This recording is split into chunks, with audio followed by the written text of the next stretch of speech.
remotes or something like that. Yeah, they did. I wish I could turn them. Yeah, I There we guess. go. Yeah. All right. Let me mute this.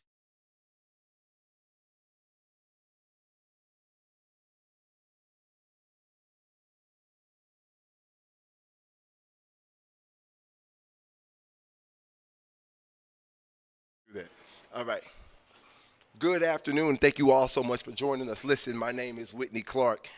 You guys are watching us live here in Detroit, Michigan. I am here with the wonderful community activist Jahdante Smith. And listen, let me just jump out here. This gentleman is an outspoken, well-informed, well involved activist here in the city of Detroit. Someone who holds no punches, someone again who's well informed. See, let me tell you why it's important to talk up the well informed part, because everybody's got an opinion.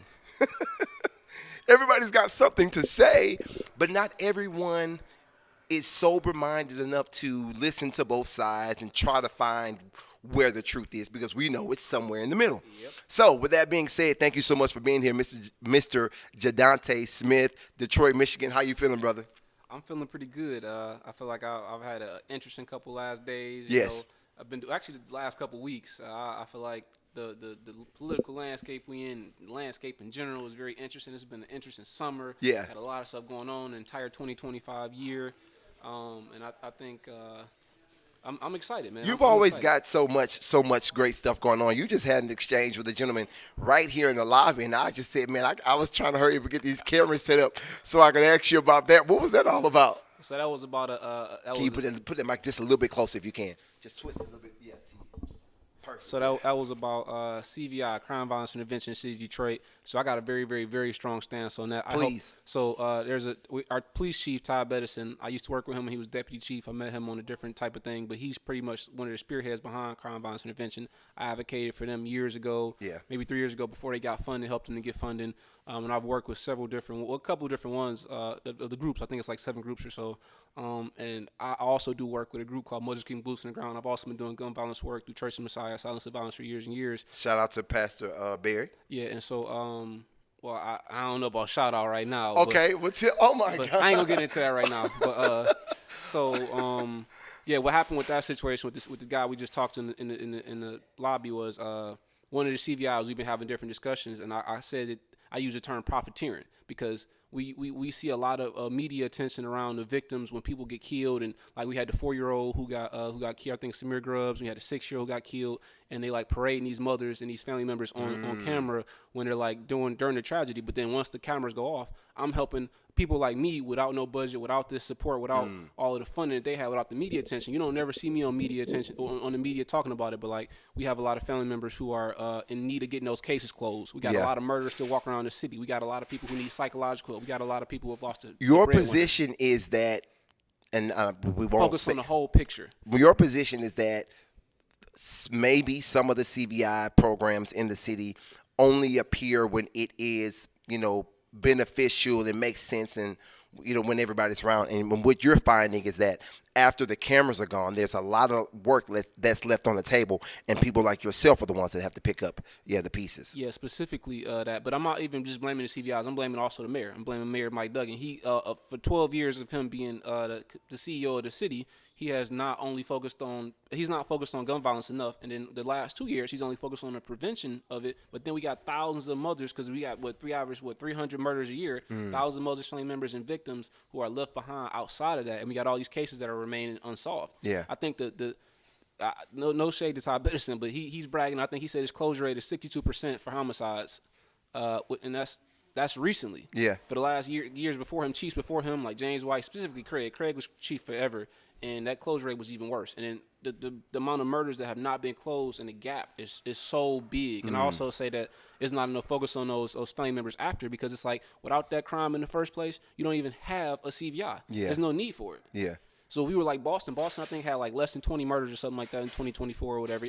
They're a way bigger city, but they don't have a need for a CVI because they have less murders. So without that need in the beforehand, you don't get the after. You don't get that funding. You don't get that. So What is the solution to the issues? That obviously Detroit is a very specific place, and so there will be specific solutions, but give me the generic, what works in big cities, and then give me some of the specifics that you think would work in the city as it regards to lowering the murder, right? Specifically, because that's kind of what we're talking about at this particular moment. Yeah, I think in big cities, I haven't done the proper research. I'm not going to talk too much about what Boston has done and things like that. Mm-hmm. But I think when you give resources, you bring in resources, when you attack root causes like poverty, you attack root causes like education. So if you bringing in more economic opportunity for the youth, we only got like 600 or 6,000 Grow Detroit young talent jobs, and it's like it's at least 20,000 young people in the city of Detroit, if not more, who could use these jobs. So bringing in economic opportunity, working with businesses to hire kids when they're not only during the summer, but also throughout the year, so they have less of a need to go out and do things that are irrational or go to violence to get funding. Also education, like educating young people more when it comes to our education system is pretty bad. So we need a lot more focus and a lot more investment to our education system. And also on top of that, what do you know about Sherry Gay Dignago? What are your thoughts on her? She's running to be the ombudsman. Mm-hmm. I saw that. I'm not going to talk too much on Sherry Gay Dignago. A couple years ago, I wanted her to run for mayor of the city of Detroit, and that's another story and an entire different topic in and of itself. But I got a lot of respect for Sherry. I like some of the work that she's done with Teen Wellness Center.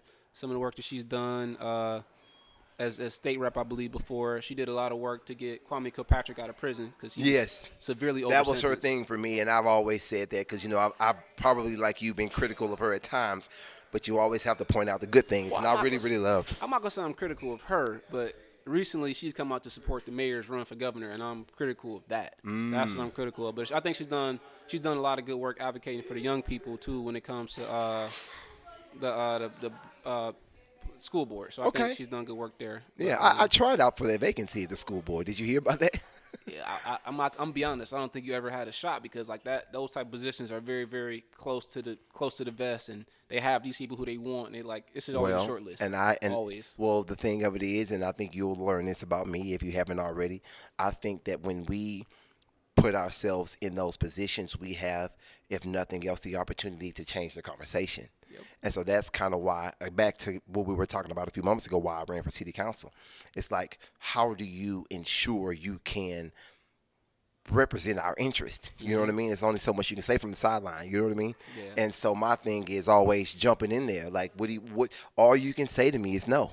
You know what I mean? And like you just said, I came into it as an underdog. So if nothing else, I can sit down for those 5 or 10 minutes during the interview and let you know or hear that this is what parents, because I got 2 kids, so that was kind of what that was about. But that was just always try. Yeah. That was good. So who do you want to win? And of course, we're friends on social media. I know. But just for the sake of those who may be meeting you for the first time, who do you want to win the mayor's race, and what is the reason that you want that particular individual to win? Without a doubt, resoundingly and unequivocally, Solomon Kinlock. I would like to see change in our political landscape. I would like to see a person who has new ideas and is not so clandestine in all of the activities that have been going on for all of these years. And specifically because I have a long-standing relationship with council member, president of city council, Madam Mary Sheffield, and it has been very consistent. I'll give her that. It's been very consistent. Last year she made a very, very important connection to me, with me, to cure auto insurance. I'll just come on and say that. The CEO, Eric Poe, which is very, very nice of her, but it was her staff member, Ray Simpson. Ray Simpson. Yep. Sorry. Shout out to Ray. Can we shout out Ray? Yeah, shout out Ray. But long story short, like outside of that, our communication has been like I don't know how to describe it. It's been very, very consistently inconsistent. There's been a thing of like I'll see like we be talking this closely. What do you want from her? I want her to be. I mean, she has been consistent in it, but I want her to be the same way all the time. Don't see me at a Silence of Violence event at my church and you act like we're best of friends. You see me in a certain form, you're like we're best of friends, and you see me outside it, and I can't get a wave, I can't get a high. I hate that. But see, the thing, one thing I've learned about Mary, and it's personal, but it shouldn't be personal. We're doing things like I try not to even attack. I've defended her in different circumstances. People attacking her about the 2 children who lost their lives. And So and it's been a loyalty in a way, but at the same time, I'm loyal to the people. I'm not loyal to myself. Like I'll still go against her. She made me a decent amount of money last year, but my thing is, it's not about me as a leader, as an activist, and as somebody who cares about my community. I want for them what I want for myself, and it's not about me. I don't care what I. That's the problem people get to. They like, well, they help me, so I'm gonna support them. But you got to make that designation, that differentiation. Like, even though it may benefit me somewhat, if it's not beneficial to the people, it's not gonna be what I want. So she has her energy with you is inconsistent. It's consistently inconsistent. Yep. Okay. Okay.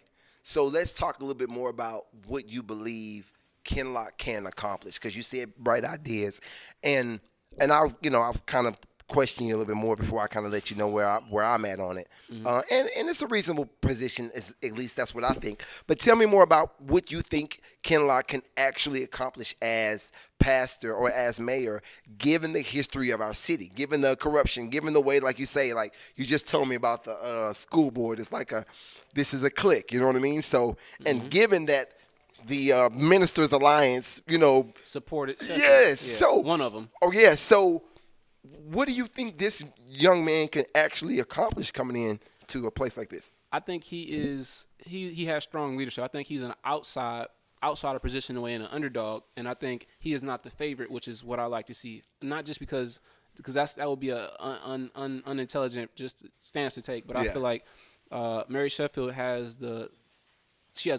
Gilbert money. She has some of these people who are going to control her. She's not going to be for the people. She's going to be bending to the will of her corporate sponsor. She's getting money from people, Cookie Johnson, who has nothing to do with the city of Detroit. She's getting money from, I think, Samuel L. Jackson and people who are a lot of names, big names, who are trying to influence the city government and don't live here. I feel like the residents of Detroit should be the biggest influence on the city of Detroit government. And I feel like Solomon Kinlock is definitely going to be able to come in, and he's going to be able to rally people together. He's going to be able to use some of the things he used as minister and get people together. Like, he has that giant congregation. I think he's going to be able to pull people together. He's going to be able to hear the concerns. He's been dealing with these people for all this time. And I think he is not as connected. I know his brother's a Wayne County commissioner, but I think he is not as connected. What's his story? But, because when I was talking to people, when they realized I was going to be a write-in candidate for a city council, blah, blah, blah, they were like, hey, man, you should take aim at Kinlock's brother. This is my understanding, at least what I was told. He hasn't won any elections. He's only been appointed. They say that Jahdante Kinlock, is a weak candidate, et cetera, et cetera. What's your take on that? That's a very tough one for me. It's nothing's tough for Jahdante. Nothing's tough for you. That's very tough for me, especially since I'm supporting his brother. I feel like if that's what you want to do, I wouldn't advise you differently. But as far as him being a stronger weak candidate, I'm not going to speak into that, because I haven't really followed his trajectory that much, honestly, so I don't know about that. But, yes, sir. When it comes back, I'm gonna go back one more thing to Solomon Kinlock too. Like, I love his plan of building homes, building grocery stores, just bridging some of these gaps that have existed. It's impossible to think that you're gonna do the same thing it's not impossible, but if you think you're gonna do the same thing, get different results, it's insanity. Yeah, for sure. 12 years as mayor and no results. 12 but years my thing is, okay, president, no results. so let me present this then. And again, I'm only playing devil's advocate, and maybe one day you'll pretend that you're going for Sheffield so you can see me defend Kinlock. But let me just say this. What do you say about the argument that is, I can only do so much as city council president? As mayor, I'll have more, because it is a fair, and it is a fair argument for one to make. And so, do what you do, pick holes through it. But so I would say, in 12 years, you should be able to build relationships. Like, James Tate has a lot of wins on city council because he's been there for, I think, like 16, 17 years or something like that. In 12 years, if you can't build a coalition amongst your coworkers, if I can't get my coworkers if I can't persuade you to vote how I want you to vote, or vote on what's going to be best for the people, if you really are best for the people, I should be able to persuade you to vote on what's best. Even if some people may not be, I think you need 6 votes to get things passed. Yeah, 5 or 6. Everything has to go through city council. As mayor, you still not going to be able to get stuff. If you couldn't do it as city council for getting things passed or getting things through with this council that you're a part of, how do you think you're going to change it as a mayor? And my thing is, people are saying she's a coalition builder, but I don't see it. Like, she just voted no. She was the only no vote I saw that. on the ordinance. And my thing is, she's been the one of 2 votes. And I feel like that's performative. At this point, I'm an organizer, I may be, I don't know, I'm not going to say I'm that good, but I think I can at least get 3-4 votes. At a certain point, it's performative, and you're just trying to save face. So you have a voting record that shows that you oppose something, but you know you're never going to get the Because support. if you know that, if you got the idea that 8 other people are voting for something, it doesn't matter what you do. But in theory, No, I agree with as that. far as the ordinance, but to your point, I'm agreeing with you. To your point, you can still later on say, "Oh, well, I'm the only person that voted against this." Yeah. And that's very convenient. And my thing is, your job is to, if you know something's right for the people, you can talk to your coworkers. You can try to advocate for whatever. Like, you got to be an advocate, and I don't see that advocacy in the way that it should be. She's advocated for certain things. Occupy the corner is cool, but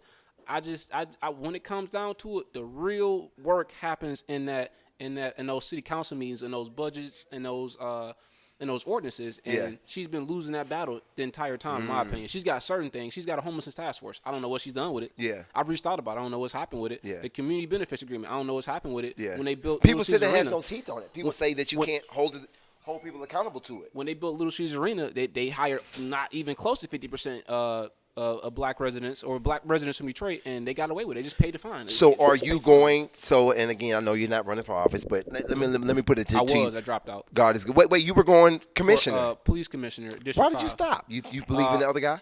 I believe in the other guy, but I also believe that You think he's going to win? 'Cause it's like 3 or 4 people. Andros, I think Andros can win. But I believe in, you don't have to necessarily be on a position. I don't believe in splitting the block, even though it's already black. Who run it is black, but I don't believe in going against it. You can support a person and you can help from a distance. And I feel like it's my ego is not as big where it has to be me. If I believe in you and I believe I can hold you accountable and I can work with you and you're going to do a good job, it ain't got to be me. I can do something else. And I didn't thank you publicly for your support in this campaign, and I should have started that way. No problem. So I definitely appreciate you for believing in what we're going to do, what we plan to do, because we've got to have this type of impact on whatever city we're raising our children in. We're going to be, you know what I'm saying? We're going to be down at city council, whether that's here, whether that's Pontiac, whether that's, you know what I mean, Philly. So I appreciate you for believing in me and believing in our campaign and supporting us. Who do you want to see win in District 5 now? I want to see Willie Burton. I have done a lot of work with Willie Burton. I go to the police commissioners meetings. I've seen him do a lot of work. I'm not going to say I didn't believe in him to win. That's why I didn't support him at first. But our relationship is not to that level where I'm like, all right, I'm just going to vote for you. Yeah. And I have seen him do good work, but it's just certain things about him, maybe personally, I saw that I didn't like. But I do support him, right? I think he's done a great job. Hey.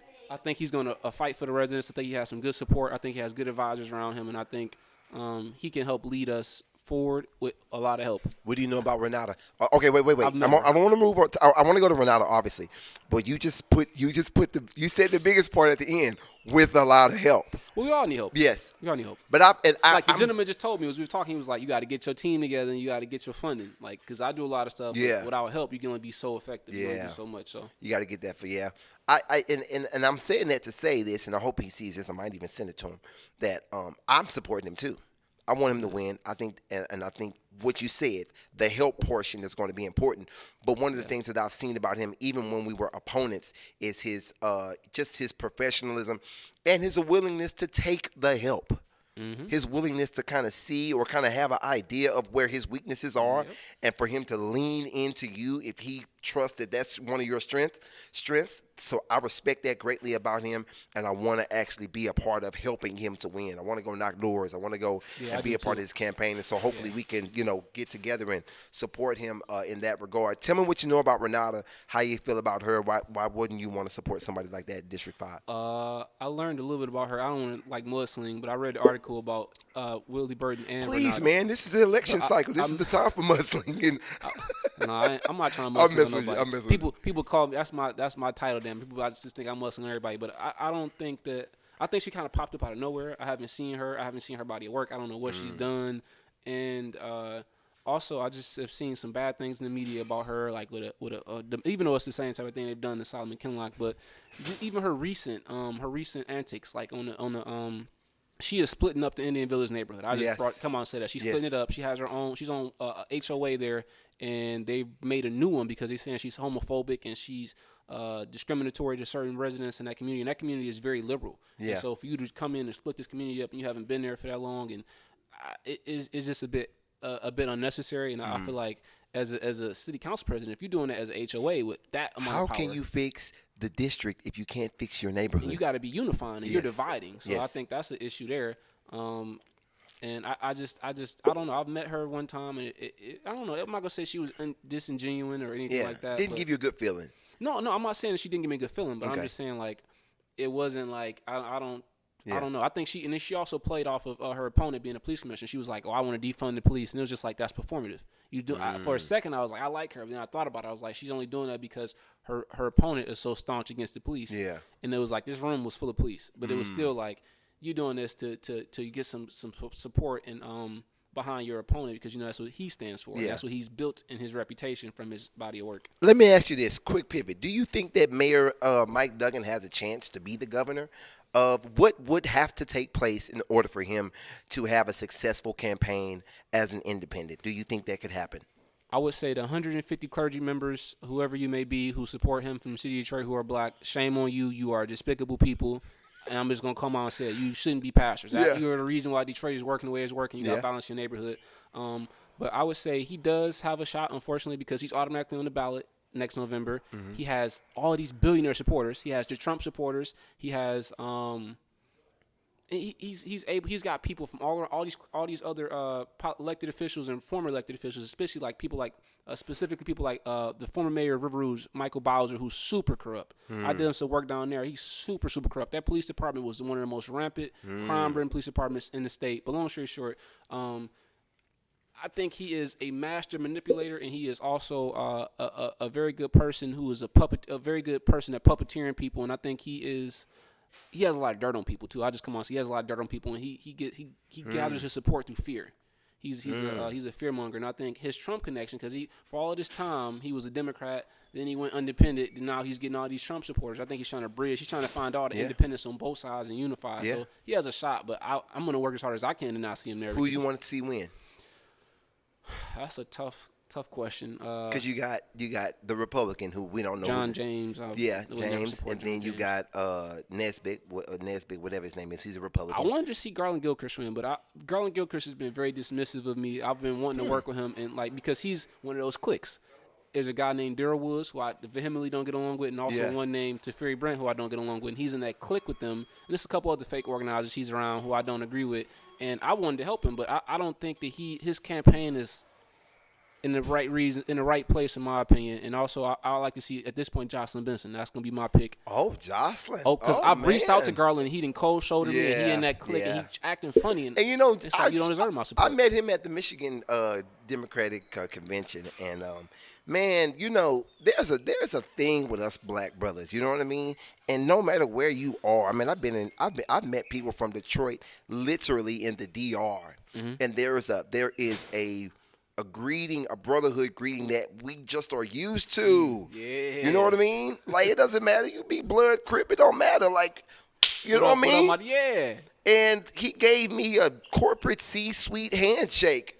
And I'm just like, hey, listen, man, that was, who was that for? It ain't even about that, but even his transcendence. I'm not upset. When I worked for the Michigan Democratic Party in 2024, he couldn't even get my name right. He introduced me at my office, not my campaign, but the office I was working at. Couldn't get my name right. Then, fast forward later, I'm telling him I want to support you, I want to help you. Even though I'm not that big, but I'm organized. I work all across the city. Yeah. Sometimes in different other cities. Like I said, I'm in Harper Woods, helping this lady and the family and getting very intimate with their residents and things like that. But just the way he just brushed me off, like nothing. And it was like, you not so long ago you were running for city clerk, which is a very, very much less high position than where you're at now. And you lost, and you had a very big struggle just to get city clerk in one city where you got a majority black people. So it's like, to run governor, you're gonna need support from all over everybody. And let me go back. Brush me off. Let me go back to this because I know primarily we're talking about kind of the mayor's race, city council, blah blah blah.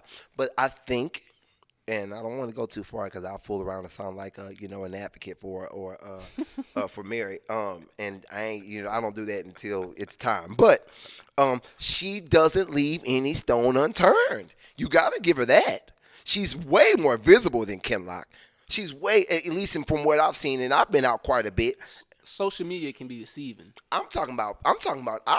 It maybe during the time that I was still in the race. She campaigned. I done been around for 10 years. She be around when she need to be around. It's a method to the madness. But here's the thing, though, and I get that because you're an everyday guy. I'm gonna tell you a story though too about Mary Sheffield. So there was an event that was a fundraiser for her that was planned out 6 months in advance. right? And so this is back when I was still possibly going to support her for mayor. Yeah. Right. Because she lost my support. She had my support from the beginning. Not that I came out outwardly and said that, but like she had it to lose. Yeah. So this event was a fundraiser for her, and she was on the flyer. She knew about the event 6 months in advance, and so I texted one of her members of her team and asked to have a conversation with her at the event, which may have been out of place for me, but it wasn't like anything random. I talk to her all the time if I see her in events. I got a selfie with her from an event just 2024 summer. This was I think this year though. It was like maybe April or something like that. And so she didn't come because I asked to have a conversation with her at this event. And you can ask anybody on city council, even the ones I do not like. I just saw Scott Benson last night. Shook his hand. What's your issue with Scott? Quick, I know you. District 3. Story. I'm doing a concrete facility in District 3, owned by the Maroon family, the bridge company, and they support him and he supports them. And he won't meet with this coalition I'm working with called Detroit Hamtramck Coalition. I'm getting letters signed for this coalition in that area, and he's having his staff go behind me and tell the businesses not to sign the letters. So it's a very, very big beef. And he tried to say I was a paid consultant from these people, and I do most of my work for free. So it was like they deserve to pay me. But long story short, back to Mary Sheffield. You can ask anybody else in city council. If I see them at events, I'm not berating you. I'm not. If you at work and when you in council, when council's in session, when you outside work, even if I don't like you, I'm not going. I'm a very professional person. Can't nobody say I'm unprofessional and I'm just like all over. Yeah. Not how I operate. So she didn't come because of that, and then later found out that, and she told the person whose event it was, you got bad company around you. So she called me bad company. So I feel like she pretty much called me trouble, like John Lewis, good trouble. But that amount of pettiness and that level of disregard, and just I feel like she does go to certain events and she does do certain things, but where are you can show up to anything. You can have a great social media team and present yourself in a certain way, but where are the wins? What are you doing for the people that are struck? I live in District 5. I've been living in District 5 my entire life. My family has owned a home for 64 years. What have you done for your district? Yeah. And how have you? I know we got a lot of bike lanes. We got a lot of improvements for the gentrified folks, but the people who I know struggling, they ain't getting no help. And see, and my thing that I've been trying to figure out is how you combine those. I got a theory, but because you got to have both factions in order to win, and well, not just win, but to be successful here. Yeah. And so my thing is like, there are people that are great voters, and they only start looking at a certain time of the year. So what do you say to those who aren't activists, who aren't concerned, who are going to look at this, blah, blah, blah, at a certain time? Some people, for example, some people watch the preseason, some people watch the regular season, some people won't even turn football on until it's playoffs, right? Yep. But those are still fans, right? Yep. And so what do you say to the idea that while people are watching, Kinloch doesn't seem to be as visible? Doesn't seem now, again, there's a different argument about who a person really is, but this is there's a certain point in time where you've got to be a good candidate. No, I understand. Do you think he's being a better candidate than Mary? I think he has been a lot more reserved than Mary, and I think I want to help his campaign. I want to work for the campaign. I want to help get that visibility out there. I feel like good to see you. This campaign, like you said, has been driven by money, and so money buys you visibility. You got billboards. She has a contract with this transportation service called Just that goes downtown. So everything is an event. She had one guy do her a billboard on a truck, and she had several of those. So it's like money buys you that. But then she also, some of the stuff is kind of like some of these events. She almost like her Occupy the Corner event. That's something she's been doing for years, and it's something that she's automatically at, and we give her credit for that. But it's like that's like not gonna say the least you could do, but that's like something that's normal for your position. I think. Solomon doesn't. I'm not gonna say he doesn't get out there more, but like he's out there. He's gonna improve his visibility. He's running out of time. This is my thing, and this is why I wanted Kinloch to be number 2, because when they were talking about Jenkins being number 2 in the media, I was like, now that's propaganda. That's what I thought. Now I've been wrong before. Don't judge me. That would have been a landslide win for Mary. Okay. But now it's looking like it might be that way anyway. And let me tell you why I say that. There was a moment in the primary where, and I know you saw this, where Jenkins did the whole, if you want a part-time mayor, if you want more guns in the schools, get Craig's your guy. You want a part-time, Kinloch's your guy. In that moment, I saw someone who looked at the clock and said, well, damn it, this is last call. Make my move. And we don't see that from Kinloch. After having Yes, he won second place, but he also lost in a very large margin in that primary. And so my theory is that there should have been this massive uptick in his visibility, his effort, and we haven't seen that. And now I'm starting to think back to Jenkins' point. Well, hell, would Jenkins have been more frantic? Would she have been more enthusiastic? Would she have looked at this deficit and said, well, maybe I should start bringing up who Mary's engaged to, who we don't know, right? Maybe I should start bringing up these different things. Maybe I should talk about Horace. Maybe I should do something. Drunk driving. Something. In the city vehicle. And my thing is, with Kinlock, I don't know Mary. I don't go to Kinlock's church. I'm a fair weather fan who wants to see this game go down to the last drive. I want it to be competitive. I want to see what Kinlock's made of. I want to see what Mary's made of. And I think it takes two to tango. And my criticism to Kinlock is that he's not engaging well enough for people like you, the talking heads, the media, to really say, look at this guy. He's really bringing it to her. He's really trying to get her. And so that's, I've got nothing negative to say about either one of them. I just don't feel like Kinlock you've been down in the game. You say you hoop. You've been down 20 points, and you looking at it, and it's like, man, 5 minutes left in the, you know what I mean? Give me the ball. You feel me? Yeah. And I don't see that from him. How do you feel about that? I think he's trying to run a fair race, and I feel like politics ain't fair, and I think that's another thing too. But also, we're not talking about Mary Sheffield's a minister as well. She's preached in my church. She's preached at Little Rock. She's preached all around. She's also a preacher. I'm not gonna say that's her part-time profession because I don't think she carries herself like a minister in my opinion. But I ain't gonna get into that. But you can't say something like that and not drop some breadcrumbs. What do you not think she's a? I ain't gonna get into that. Okay. That's Muslim. Okay. I try to stay above the board. But I was also gonna say I had a conversation with Conrad Mallett last night. And the man came out and said that he told me I wasn't gonna have a meeting with the mayor, which is like I'm gonna prove. I told him I said, "Do you want to bet?" He said, "I can't bet you on that. I'm not gonna bet you on that because ethically he can't make a bet on something like that because he's advising Mike Duggan not to meet with me in this coalition for this concrete facility." But then he said, "In January you're gonna ask the same question. It's gonna be the same answer. And Mary Sheffield's gonna give you the same answer." I said, "So you guarantees me she's gonna win?" He said, "Yeah, I guarantee she's gonna win. Ain't no other way." So my thing is that type of collusion, that type of a force behind a certain candidate, and like after the mayor's, which don't mean nothing. His endorsement, he ain't really done nothing for the black residents. He ain't done nothing for the poor. He's done stuff for his people. We're talking about? No, I'm talking about Duggan. Duggan has not done anything for the residents who really are in the city, who have thrived and survived, who has been here for the last 60 years and through the downturns. I feel like Kinlock can bring things. He can unify people. He's a unifier in my opinion. He can bring things to the city that we have not had, and he's gonna have a backbone. He doesn't have a father who's gonna step in. I ain't talking about Horace yet. He ain't got a father like Horace who's gonna step in like Kwame's daddy did and make. Why do people keep trying to draw that comparison? I've heard multiple people, and you've never said that to me. Horace Sheffield has, because it's the truth. Horace Sheffield has plenty of scandals in the city. Horace Sheffield's name is not good in the city. He just advocated for a rate hike with DT because DT gave him money. He's got a lot of money coming in to that Dabo. From places that he's one of those guys. He's one of the. And he's got plenty of scandals under his belt.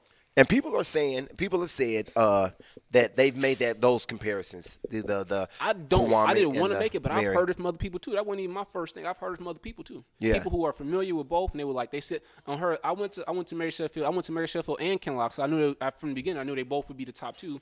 I went to both of their announcements, and Horace Sheffield was there, and somebody else who I'm not gonna say their name. They told me that they saw the same thing they saw because they're way older than me. They said they saw the same thing at Mary's. They saw Kwame's daddy, Bernard Kilpatrick, was sitting off in the corner somewhere, and all these people with money who were business owners went over to him and didn't go to Kwame, didn't go to Mary when it shook the father's hands. And that says a lot. So you think Mary Sheffield's tenure as mayor brings along with it a potential of a repeat of Kilpatrick? But yeah. We see it so often, unfortunately, like the nepotism. That thing of nepotism, nepotism doesn't go from always from top down. Sometimes it goes from down up, sideways. Sometimes, yeah. But like it's more usually down from up down. But like my thing is, she's definitely gonna take her father's word, even though she has said that it's her campaign, not her father's. But she wouldn't be who she is without him. And we're gonna wrap up here. And obviously I want to do this, and I want to do this again, obviously, because we could sit here for much longer, and but things to do too. Yeah, for sure. What can Mary do to win you back? as a candidate. We still got time. What can she, if there's something? And it sounds like there's some history, some backstory here. But I mean, some what backstory. can she do to say, all right, I'm with her? I almost answered that question, drop out of the race, but Oh, that'd have been me. man. No, I got a meeting coming over her in October about some different things, but I don't know. I would feel like be more of show people you are as a person versus you as a politician, and don't treat people a certain type of way. I used to think it was young people. I used to think it was because I was a male. I used to think it was because she likes lighter people more than dark people. It's just a lot of, but it's a lot of personal things and personality things. But it's like if we want something different, and you're doing the same type of things, and you have the same type of temperament that the current mayor has in the current administration, which most of us don't like. You're not giving us that feeling, It's a thing. I think she's just who she is. Like, I have a lot of characteristics about myself that are like that, but I think as a person who needs to lead, who wants to lead in the mass and have all of this support, and you have to unify all these people you got to do people who you don't like, people who like you, people who hate you, people who hate people over there. You got to bring them together, and you got to get things done and move the city forward. I don't think she has a temperament to do that because of the simple things. Like, I was a supporter, and I was treated not unfairly. I've been treated a certain type of way, so I feel like she had to change her personality in order for me to support her. And I don't think she's ever going to change her. She's who she is. Yeah. And I'm not saying she's not growing, but it would take a lot of growth that I would have to see, and I don't think that is there. I don't think it's time. Yeah, that's good. That's fair analysis. And the good thing about something like that is that you're not saying anything that we all haven't heard. You know what I mean? Like, we've heard that about Mary before. I always go back to this, and again, just the devil's advocate. No problem. Light skinned, pretty young female. You know what I mean? Grew up with money. Yeah, So my thing is, calling the ball a ball, strike a strike. I do realize that she's kind of finicky when it comes to criticism and can be seen dismissive, but it's just like, man, it's a hard job. I mean, it's Detroit politics, brother. You know what I mean? She called me disrespectful because I sent her email about my house that's in disrepair that's been in my family since 1964. I'm a third-generation homeowner. I asked about home repair help. She didn't respond for 2 weeks, so I saw one of her staff members, Tyler, in the hallway before a city council meeting. I said, they always call me mean. I was like, I came nicely, and y'all didn't help me. And she was like, I think you're disrespectful. And so as I made my public comment, and I was never disrespectful. I'm one of the most respectful people who go at them. I'll never cuss at them. I've heard you talk a lot. So I don't need to ever cuss at them. So long story short, you're critical, but you're not. Yeah, you get close. Yeah, and I'm you're diplomatic. Not disrespectful. I'm diplomatic with it too. I never burn a bridge unless I really, really need to. So long story short, Mary Sheffield doubled down and called me disrespectful too. So like, she makes things personal that she could keep professional, and she's very nice, nasty. So it's like. It runs deep, and especially like something that's been in your family for 64 years. It's going to be very, very deep. And for you to not only ignore me, you don't get mad at me for being mad at you for ignoring me. Yeah. And how are you going to be? That's one of the major issues in the city. Home repairs. That's the issue. It's housing. Yeah, for sure. Gentrification comes from that. All these different things, homelessness, and so it's just like, a man who can articulate his positions. Thank you so much, man, for hanging out with us. Hey, you got to come back sooner than later because, things are going to get, hopefully, if Kenlock kicks it up, things will get heated, and we'll have a lot more to talk about. I want to talk about Bank Olay. I want to talk about Winfrey. I want to talk about Councilwoman Waters. I want to talk about Latoya Cantrell from New Orleans because I'm a big believer that what happens in these other cities, particularly Democratic-run cities, should always be seen as a case study for us. I believe that. If there's a storm in a city like Philly, I want to study that. Because it could happen in a city like Detroit. You know what I mean? Like, if there's something happen. So I want to pick your brain on all these different things because, again, I believe that what's going on in Chicago, man, they're on their way back to bankruptcy, my brother. You know what I mean? And so we should New York too, especially Trump meddling in that election. So my thing is let's talk about these in the open space so that we can be prepared for the types of things that happen in big cities like Detroit, right? No, for sure. Thank you so much, man, for hanging out with us, man. Again, my brother, Mr. Jahdante Smith, he's an advocate. Where can people where can people get in touch with you? Do you have a website or something that you want to give out or a Facebook reach out page? To me on Facebook. I try to be, I'm not going to say low-key, but I try to stay out the media and stay just doing the work, head down for the most part. But they reach out to me on Facebook. Yeah, definitely, sure.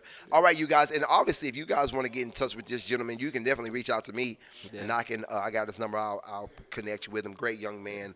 Love to. My thing is left, right, indifferent. I am I like people that are consistent, man. Listen, man. And you can be consistently coming at me. But that just means I know what to expect.